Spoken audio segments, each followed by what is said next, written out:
금리 인상 등의 여파가 매수 심리 위축으로 이어지면서 집값 하락세가 지속되고 있습니다. 이런 가운데 전세가 하락세도 심화되고 있는 것으로 나타났는데요. 지난주 서울의 아파트 전세값은 전주보다 1.15% 떨어졌습니다. 양천구가 도시발전 추진단을 신설했습니다. 도시발전 추진단은 재건축 등 도시개발 사업 전반을 총괄합니다. 추진단 신설 배경은 무엇이고 앞으로 어떤 점을 기대할 수 있을지 살펴봅니다. 노년의 불청객으로 불리는 치매 예방법을 알아보겠습니다. 다양한 치매 예방법 중 뇌의 나이를 젊게 하는 법, 일명 뇌춘하는 법을 전해드립니다.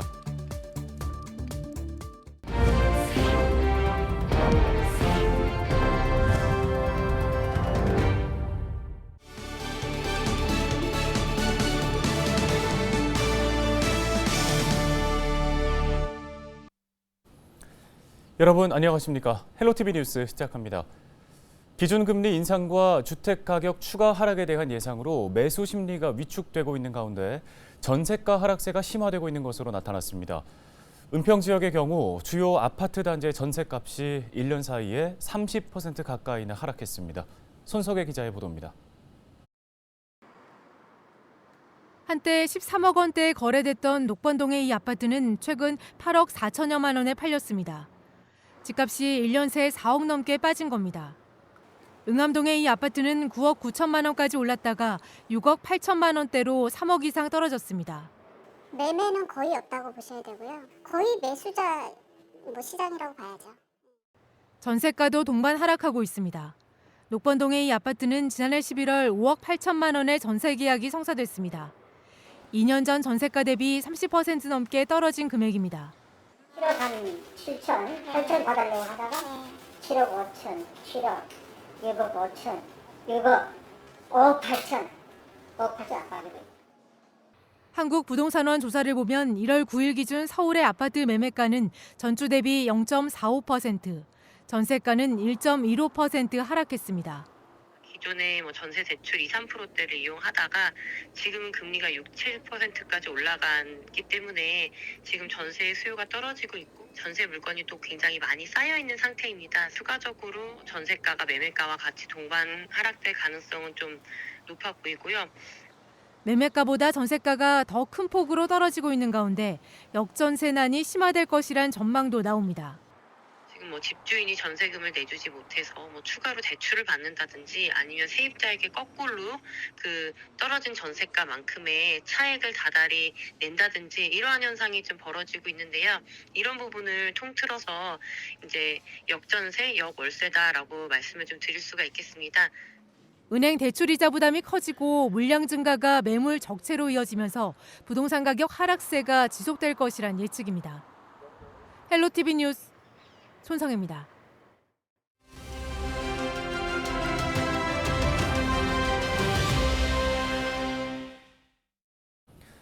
목동 신시가지 아파트 단지가 대거 재건축 안전진단을 통과했다는 소식을 전해드린 바 있습니다.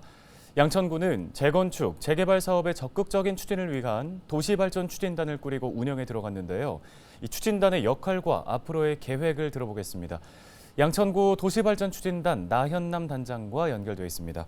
자, 단장님 먼저 이 추진단이 어떤 역할을 하는지부터 소개 부탁드립니다. 저희가 도시발전 추진단의 역할은 한마디로 말씀드리자면은 양천구 전반의 도시개발 사업에 대한 컨트롤 타워 역할을 수행한다고 말씀드릴 수가 있겠습니다.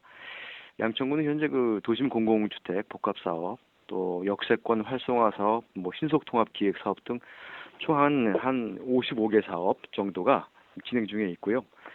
특히 올해부터는 재건축 안전진단 규제가 대폭 완화되고 있어서 목동 아파트 단지 대부분이 재건축 사업의 첫 관문인 안전진단을 통과하면서 목동 아파트 재건축이 본 궤도에 오르는 등 큰 변화가 예고되고 있습니다.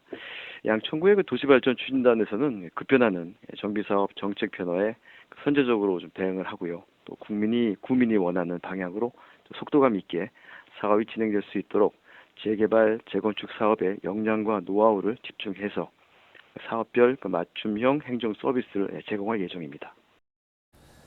네, 최근에 재건축 안전진단 기준 개정에 따라서 양천 지역 7개 아파트 단지가 재건축 판정을 받았습니다. 지역 아파트 재건축과 관련해서 도시발전 추진단이 역점을 두는 부분은 뭐가 있을까요? 네, 그간 강화된 안전진단 규제로 묶여 있던 목동 아파트의 재건축이 올해부터 시행된 안전진단 완화 조치로 인해 속도를 내고 있는 그런 상황이고요.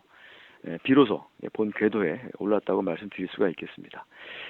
우리 도시발전 추진단에서는 재건축 초기 단계에서부터 복잡한 행정 절차, 또 정부 정책 및 관련 법규에 대한 맞춤형 컨설팅 등 주민 설명회 개최 등을 계획하고 있고요. 특히 재건축 사업 추진 중 발생하는 주민 간 갈등 해소, 또 도시개발 계획 관련 법률, 또 감정 평가를 비롯한 각 분야별 전문가 자문 등 그간 행정의 영역에서 도움을 주기 좀 힘들었던 그런 부분에 대해서 주민들을 도와서 재건축 사업이 신속하게 진행될 수 있도록 하는데 역점을 두고 있습니다. 네, 사실 양천구는 목동과 비목동 이렇게 지역 간의 격차가 좀 큽니다. 추진단에서 고른 지역 균형 발전을 위한 구상도 좀 논의가 되고 있을까요? 양천구의 동서 간 격차는 사실 어제 오늘 일은 아닌 것으로 알고 있습니다.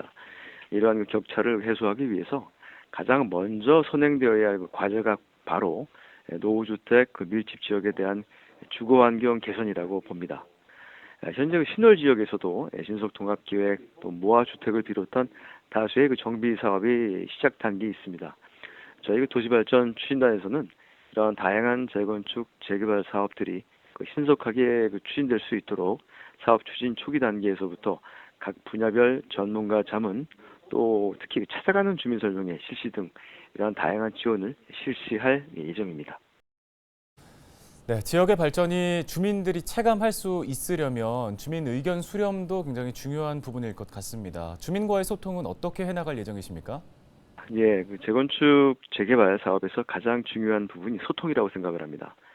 주민들이 원하는 방향으로 사업이 신속하게 진행될 수 있도록 찾아가는 주민 설명회, 또 맞춤형 컨설팅 등을 통해서 민과 관과 민의 소통 창구 역할을 수행할 예정이며, 특히 사업이 진행 중 복잡한 이해관계, 주민 간 갈등 등으로 사업이 정체되는 경우에는 주 원인과 갈등 요인을 파악하고 분석해서 합리적인 해결 방안을 모색하도록 하겠습니다. 저희 도시발전 추진단의 문은 언제나 열려 있으니 사업 진행 과정에서 전문적인 자문이 필요하거나 또 갈등 조정이 필요한 경우 언제든 방문하여 상담할 수 있고요. 앞으로 자주 현장에서 주민들과 함께 소통을 할 예정입니다. 네, 알겠습니다. 말씀 여기까지 듣겠습니다. 양천구 도시발전 추진단 나현남 단장이었습니다.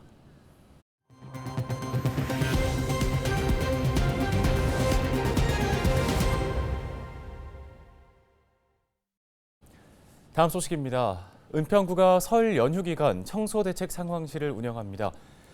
은평구는 설 연휴 수도권 매립지 폐기물 반입이 일시 중지됨에 따라 주민 불편을 최소화하기 위해 청소대책 상황실을 가동한다고 밝혔습니다.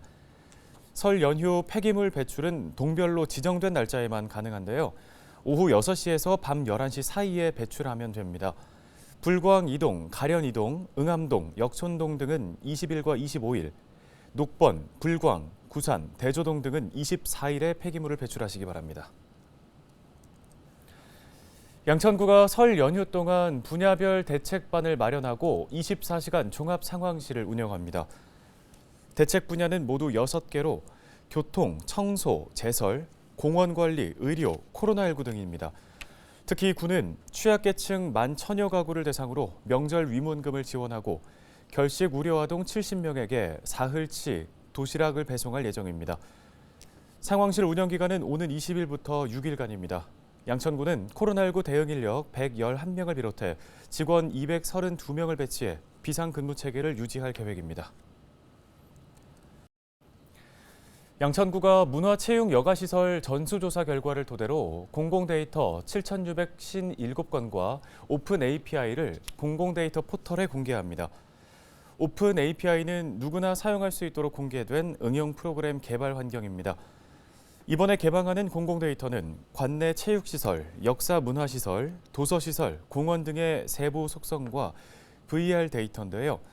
이용자는 오픈 API와 공공데이터를 활용해 응용 프로그램이나 지도, 문화관광 등 다양한 서비스를 개발할 수 있습니다. 군은 이번에 구축한 데이터를 이용해 올해 하반기 중 양천구 VR 투어 콘텐츠를 개발해 선보인다는 계획입니다. 노년의 불청객으로 불리는 치매는 치료가 쉽지 않기 때문에 예방이 가장 중요한데요. 다양한 치매 예방법 중 뇌의 나이를 젊게 하는 방법이 있습니다. 일명 뇌춘하는 방법, 이지훈 기자가 전해드립니다. 우리나라 65세 이상 인구 10명 중 1명은 치매를 앓고 있는 것으로 조사됐습니다. 10년 전보다 환자 수가 3배 이상 늘었는데 환자 수는 앞으로 더 늘어날 것으로 예측됩니다. 치매 치료제 개발은 요원한 상황. 무엇보다 예방이 중요한데 뇌 나이가 젊은 이른바 슈퍼에이저가 관심을 받고 있습니다. 할머니의 기억력 점수는 40대, 50대랑 비교를 해도 전혀 떨어지지 않고 거의 유사한 기억력을 가지고 계시더라고요. 이들의 뇌는 무엇이 다를까? 연구 결과 슈퍼에이저의 뇌 두께는 일반인 뇌에 비해 훨씬 두꺼워 뇌 기능이 튼튼한 것으로 확인됐습니다. 슈퍼에이저가 이렇게 사회적 관계를 유지하는 뇌가 더 두껍다는 것은 이런 사회적 관계를 많이 유지할수록 뇌가 더 튼튼해진다는 것을 시사하는 결과입니다. 전문가는 후천적인 노력으로 뇌 나이를 젊게 할 수 있다고 말합니다. 치매 걱정 없는 슈퍼에이저 되기. 특집 헬로 이슈토크 100세 시대를 준비하라는 김건아 양천구 치매안심센터 센터장을 초대해 뇌 나이 젊어지는 법을 알아봅니다. 헬로티비 뉴스 이지훈입니다. 오늘 저희가 준비한 소식은 여기까지입니다. 함께해 주신 여러분 고맙습니다.